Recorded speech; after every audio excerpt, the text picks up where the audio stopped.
Que Dios bendiga la vida de cada uno de los que nos encontramos aquí. A pesar de las inclemencias del tiempo, aquí estamos agradeciéndole a nuestro Dios. Y voy a invitarle, por favor, que abra su Biblia en Segunda de Crónicas, capítulo 33, versículos del 1 al 10, por favor. Segundo libro de Crónicas, capítulo 33, versículos del 1 al versículo 10. Mire lo que dice la palabra de Dios en este pasaje, parte de la historia del rey más malvado que tuvo el pueblo de Israel. Dice, de 12 años era Manasés cuando comenzó a reinar, y 55 años reinó en Jerusalén, pero hizo lo malo ante los ojos de Jehová, conforme a las abominaciones de las naciones que Jehová había echado de delante de los hijos de Israel. Porque él reedificó los altares altos que Ezequías su padre había derribado, y levantó altares a los Baales, e hizo imágenes de acera, y adoró a todo el ejército de los cielos, y les rindió culto. Edificó también altares en la casa de Jehová, de la cual había dicho Jehová, en Jerusalén estará mi nombre perpetuamente. Edificó asimismo altares a todo el ejército de los cielos en los dos atrios de la casa de Jehová, y pasó sus hijos por fuego en el valle de los hijos de Hinnom, y observaban los tiempos, y miraba en agüeros, era dado a las adivinaciones, y consultaba divino y encantadores. Se excedió en hacer lo malo ante los ojos de Jehová hasta encender su ira. Además de esto, puso una imagen fundida que hizo en la casa de Dios, de la cual había dicho Dios a David y a Salomón su hijo, en esta casa y en Jerusalén, la cual yo elegí sobre todas las tribus de Israel, pondré mi nombre para siempre, y nunca más quitaré el pie de Israel de la tierra que yo entregué a vuestros padres, a condición de que guarden y hagan todas las cosas que yo les he mandado, toda la ley, los estatutos, los preceptos, por medio de Moisés. Manasés, pues, hizo extraviarse a Judá y a los moradores de Jerusalén, para hacer más mal que las naciones que Jehová destruyó delante de los hijos de Israel. Y habló Jehová a Manasés y a su pueblo, mas ellos no escucharon. Vamos a orar. Bendito Padre que estás en el reino de los cielos, en este momento, Señor, a ti te damos toda la honra, te damos toda la gloria. Padre, gracias por tu palabra viva, eficaz, más cortante que toda espada de dos filos. Gracias porque ella habla nuestra vida y nos enseña. Bendito sea tu nombre. Gracias, Señor. Gracias por todo. En Cristo Jesús te pedimos esto. Amén. Amén. Vamos a ver, hermanos, qué significa una segunda oportunidad. ¿Qué significa una segunda oportunidad? Aprendamos de uno de los reyes más malvados, más malos del reino de Judá. El nombre de este rey es Manasés. Y nada más en 10 versículos de la palabra de Dios nos permite ver que Manasés era un hombre que vivía una vida totalmente desagradable a Dios. Por ejemplo, en el versículo 3 dice que levantó altares a dioses falsos. Versículos 4 y 5 dice que metió altares a dioses falsos en la casa de Dios. El versículo 6 dice que pasó sus hijos por el fuego. En el versículo 6 dice que consultaba a divinos y encantadores. En el versículo 6 dice que se excedió en hacer lo malo. Y en el versículo 9 dice que hizo extraviarse al pueblo de Dios. Y a pesar de toda esa maldad, el Señor nunca dejó de hablarle. Nunca dejó de mandarle mensajeros con el propósito de que se arrepintiera. Pero Manasés no quiso escuchar su voz. No quiso atender al llamado de Dios. Hasta que al fin el Señor manda contra él a un ejército del rey de los asirios, los cuales lo llevaron con cadenas a Babilonia como prisionero. Estando preso, cautivo en Babilonia, el rey Manasés se humilló grandemente delante del Señor. Mire lo que dice el versículo 12. El versículo 12 dice la palabra de Dios: mas luego que fue puesto en angustias, oró a Jehová su Dios, humillado grandemente en la presencia del Dios de sus padres. Su arrepentimiento fue de corazón. Dice la palabra que estando en angustia, porque siempre que se llega a un punto donde el ser humano ya no puede, hay arrepentimiento en su corazón. Cuando se llega a un punto en el cual el ser humano ya no tiene para dónde ir, no tiene para dónde voltear, hay en su corazón arrepentimiento. Y en su gran misericordia, el Señor concedió una segunda oportunidad a Manasés después de toda su maldad. Escucha lo que dice el versículo 13. El versículo 13 dice: y habiendo orado él, fue atendido, pues Dios oyó su oración y lo restauró a Jerusalén, a su reino. Entonces reconoció Manasés que Jehová era Dios. Ahora, apliquemos esta historia a la vida de cada uno de nosotros. Porque muchos estamos esperando del Señor una nueva oportunidad. Estamos esperando del Señor un milagro en nuestra vida. Estamos esperando del Señor algo bueno para nosotros, estando conscientes que muchos de los problemas y de las aflicciones que estamos pasando se deben a pecados, a malos caminos, a malas decisiones, a iniquidades que nosotros mismos hemos cometido. Y al igual que a Manasés, el Señor está dispuesto a darnos una nueva oportunidad para nuestra vida. Dios está dispuesto a darnos esa oportunidad. ¿Cómo? ¿De qué manera? Segunda de Crónicas 33 del 13 al 16. Ahí mismo, seguimos leyendo, escuche.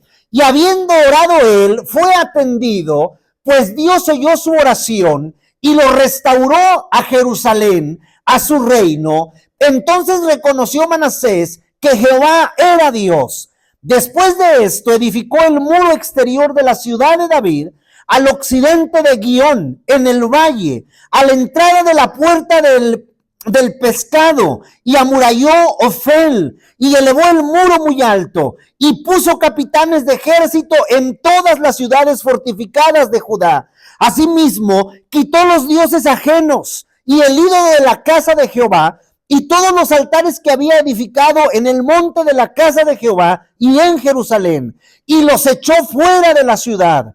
Reparó luego el altar de Jehová y sacrificó sobre él sacrificios de ofrenda de paz y de alabanza, y mandó a Judá que sirviera a Jehová Dios de Israel. Ahora, por medio de la vida de Manasés en estos versículos, podemos darnos cuenta lo que significa aprovechar una segunda oportunidad de parte del Señor. ¿Por qué? Porque mucha gente está equivocada y piensa que solo se trata de llorar, que solo se trata de darse golpes de pecho, que solo se trata de tener una actitud de arrepentimiento, pero para luego seguir viviendo como es su costumbre. Una vida pecaminosa, una vida materialista, una vida llena de pecado. Un verdadero arrepentimiento y una segunda oportunidad no se tratan solamente de llorar, no se tratan solamente de darse golpes de pecho, no se trata de tener una actitud de arrepentimiento. Es importante que veamos lo que en verdad significa una segunda oportunidad. Y vamos a verlo a través de Manasés. Número 1, Segunda de Crónicas 33:13. Mire lo que dice, Segunda de Crónicas 33:13, número 1. Dice, y habiendo orado él, fue atendido, pues Dios oyó su oración y lo restauró a Jerusalén y a su reino. Escucha esta frase. Entonces reconoció Manasés, ¿qué reconoció? Que Jehová era Dios. Una nueva oportunidad significa reconocer que Dios gobierna nuestra vida. Esta es una nueva oportunidad. Una nueva oportunidad del Señor significa que Dios gobierna nuestra vida. ¿Dónde gobierna Dios? Cuando pensamos esto, cuando escuchamos esto, ¿qué pensamos? ¿Dónde gobierna Dios? Mire, Salmo 113:19. Mire lo que dice la palabra de Dios. Salmo 103, versículo 19. Salmo 103, versículo 19. Dice, Jehová estableció en los cielos su trono y su reino, ¿qué? Domina sobre ¿quiénes? Todos. La pregunta, ¿dónde gobierna Dios? Su reino domina sobre todos. Isaías 66, del 1 al 2. Mire lo que dice Isaías 66, versículos 1 y versículo 2. Escuche lo que dice la palabra del Señor. Jehová dijo así, el cielo es mi trono y la tierra el estrado de mis pies. ¿Dónde está la casa en que me habréis de edificar y dónde el lugar de mi reposo? Mi mano hizo todas estas cosas y así todas estas cosas fueron, dice Jehová. Pero miraré a aquel que es pobre y humilde de espíritu y que tiembla a mi palabra. ¿Dónde reina el Señor? Muchas veces decimos que Dios es Señor, pero en la práctica seguimos teniendo nosotros el control de las situaciones, el control de nuestra vida y dejamos al Señor, al Rey en un lado. Planeamos, decidimos, avanzamos por la vida sin consultarle. Cuando permito que Dios gobierne mi vida, entonces Él dirige mis pasos y yo puedo descansar en su voluntad. Y su voluntad se vuelve un descanso sobre mi vida. Pero ¿cómo podemos darnos cuenta de que el Señor Jesús no es el que reina y gobierna nuestra vida? ¿De qué manera yo puedo darme cuenta de que Cristo no está reinando en mí? Cuando en mi vida hay dioses, hay cosas que nos controlan. Aunque aparentemente pensemos que nosotros somos quienes tenemos el control. Cosas como el poder, el tener, el placer. Y pensamos que nosotros tenemos el control, pero en realidad nos están controlando y se convierten en nuestros dioses. Creemos que estas cosas nos dan seguridad. Pensamos que ahí está nuestra felicidad, cuando realmente nos están quitando la libertad, porque nos vuelven esclavos, nos atan, nos amarran y no nos permiten avanzar. Ya no hay que vivir una vida haciendo lo que nosotros queramos. Ya no hay que seguir tomando decisiones sin consultarlas primeramente con el Señor. Ya no hay que seguir queriendo hacer nuestra voluntad. Lo que haré es lo que dice la palabra. ¿Y qué dice la palabra? Salmo 37:5. Escuche lo que dice la palabra. Salmo 37:5. Esto es lo que debemos hacer. Salmo 37:5. Dice la palabra: encomienda a Jehová tu camino Encomienda a Jehová tu camino. Confía en Él y Él hará. Yo decido hoy encomendar a Jehová mi camino. La palabra encomendar es entregarle el control a Él. Que Él decida, que Él haga. Confío en Él porque no hay nadie más en quien confiar. Y entonces mire qué bonita promesa. Él hará. Esta es una promesa muy bonita. Esta promesa de Él hará me lleva a mí, a ya no tener que preocuparme, a ya no tener que desvelarme, a ya no tener que entristecerme, a ya no tener que llorar, porque yo confío que Él hará, porque yo he encomendado a Jehová mi camino. Y ya no hay por qué preocuparse.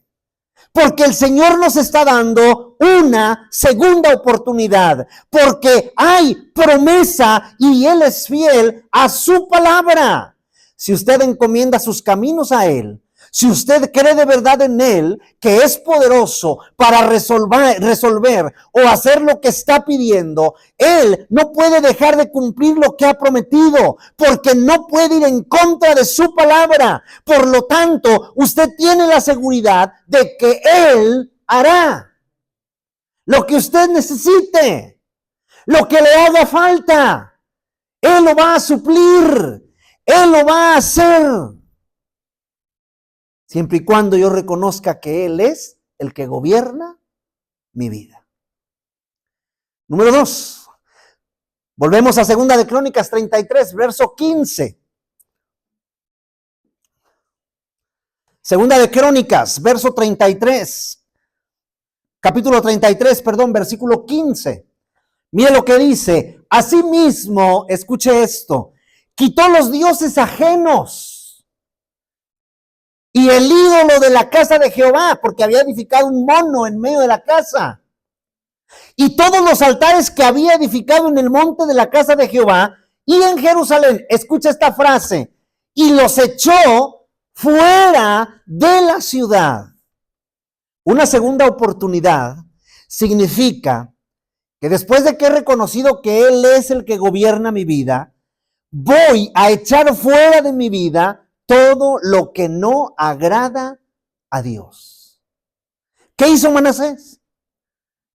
Después de que Dios le contesta, de que lo vuelve a restaurar, dice la palabra de Dios que quitó los dioses ajenos, quitó el ídolo que había edificado en la casa de Jehová, quitó todos los altares que había edificado en el monte de la casa de Jehová en Jerusalén.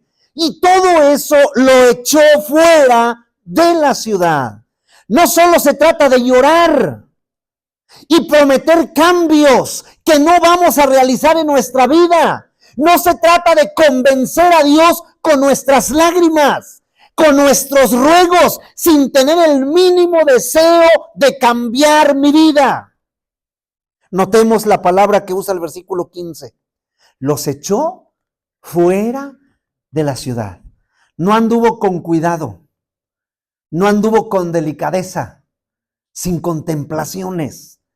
Agarró todas las estatuas que había edificado y sin delicadeza, sin cuidado y sin contemplaciones, las echó fuera. Lo que hay que echar de nuestra vida, hay que echarlo cueste lo que cueste. ¿Qué cosas tengo en mi vida que trato con mucha delicadeza? ¿Qué cosas tengo en mi vida que tengo mucho cuidado con ello? Cueste lo que cueste. El Nuevo Testamento usa la palabra Hebreos 12:1. Mire qué palabra usa para echar fuera. Hebreos capítulo 12, versículo 1. Dice la palabra de Dios: por tanto, nosotros también, teniendo en derredor nuestro tan grande nube de testigos, escuche, despojémonos de todo peso y del pecado que nos asedia y corramos con paciencia la carrera que tenemos por delante. El Nuevo Testamento usa la palabra despojarnos. Y luego ahí nos dice del peso y del pecado, porque el peso ata y el pecado cansa. Y ambos nos impiden avanzar. Y la palabra nos dice que debemos de echarlo fuera, sin contemplaciones, sin delicadeza, sin cuidado, despojarnos. Por eso la palabra nos llama a despojarnos, a quitarnos voluntariamente lo que nos estorba y a hacerlo sin contemplaciones. Despojarnos no es solo dejar de hacer algo externo, sino un arrepentimiento genuino. O sea, despojarse no nada más es dejar de hacer algo externo y ya. Despojarse implica tener un arrepentimiento genuino, implica tener un cambio de mente y de dirección, implica tener una decisión diaria de obediencia, un depender del poder del Espíritu Santo, y nos da nuevas fuerzas. Cuando soltamos los pesos y el pecado, no perdemos nada. Lo que hacemos es que ganamos libertad para avanzar en el propósito de Dios. ¿Qué tenemos que echar fuera?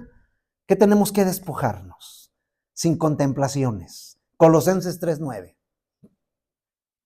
Mire lo que tenemos que echar fuera. Sin delicadeza, sin contemplaciones, sin cuidado.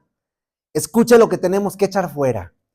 Dice Colosenses 3:9. Dice, no mintáis los unos a los otros.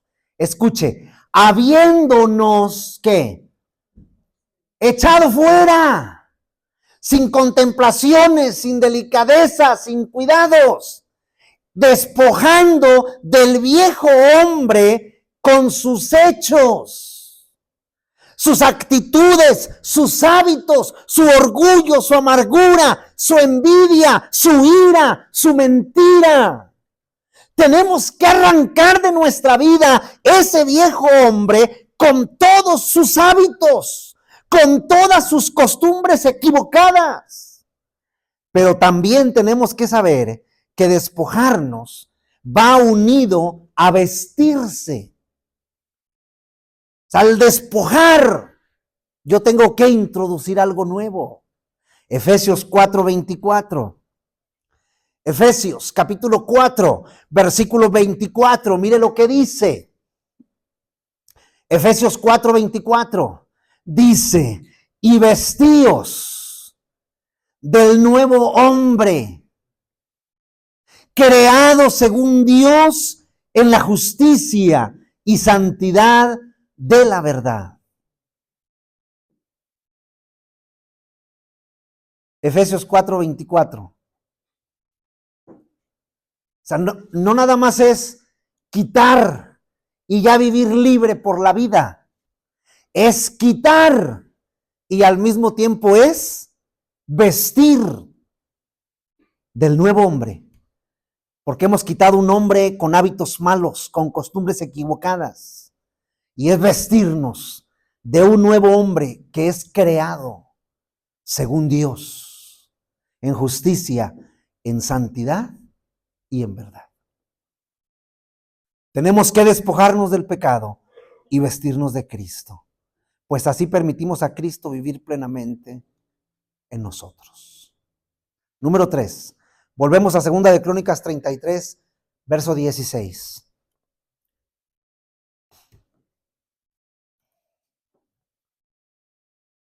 Segunda de Crónicas 33, verso 16.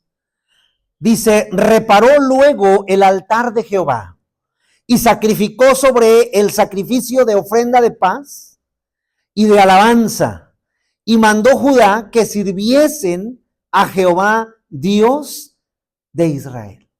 Escucha lo que hizo. Reparó luego el altar de Jehová.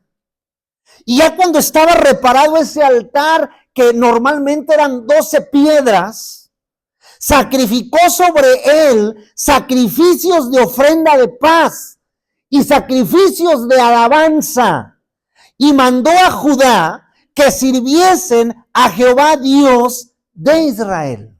¿Qué implica una nueva oportunidad? Una nueva oportunidad significa comenzar una nueva relación con Dios. Manasés es perdonado. Manasés es restaurado. Manasés despoja lo que le estaba causando daño. Y ahora Manasés repara la relación con el Señor. Repara el altar de Jehová. Y cuando está reparado, sacrificó sobre él sacrificio de ofrenda y sacrificio de alabanza. Y manda al pueblo que sirvan a Jehová, Dios de Israel. La palabra invita a nuestra vida que nos presentemos como un sacrificio vivo, santo, agradable al Señor. Manasés repara el altar de Jehová que él mismo había destruido. Manasés reparó su relación con el Señor que estaba espiritualmente destruida. Muchos de nosotros queremos una nueva oportunidad de Dios para nuestra vida, pero queremos seguir lejos de Dios. Queremos que Dios nos bendiga. Queremos que Dios nos hable, pero queremos seguir lejos de Dios. No queremos compromiso, no queremos responsabilidad, no queremos poner nuestra vida a su servicio, no queremos poner nuestra vida en el altar. Pero algo que tenemos que saber es que su misericordia sobre nuestra vida nos llama a presentar nuestra vida en sacrificio vivo. Romanos 12:1. Ahí lo dice, el versículo que les decía hace un momento. Romanos 12:1. Mire lo que dice la palabra de Dios. Romanos 12:1 dice, así que hermanos, dice el apóstol Pablo, os ruego, y apela a la misericordia. Y si ustedes notan, misericordia lo dice en plural. Os ruego por las misericordias de Dios. Misericordias porque son muchas las que Dios ha tenido sobre nuestra vida. Que presentéis vuestros cuerpos en un sacrificio vivo, porque muerto ya no se puede. Tiene que tener conciencia la persona. Tiene que estar viva para presentar ese sacrificio. Y va a ser un sacrificio santo que agrada al Señor, porque sin santidad nadie puede ver al Señor.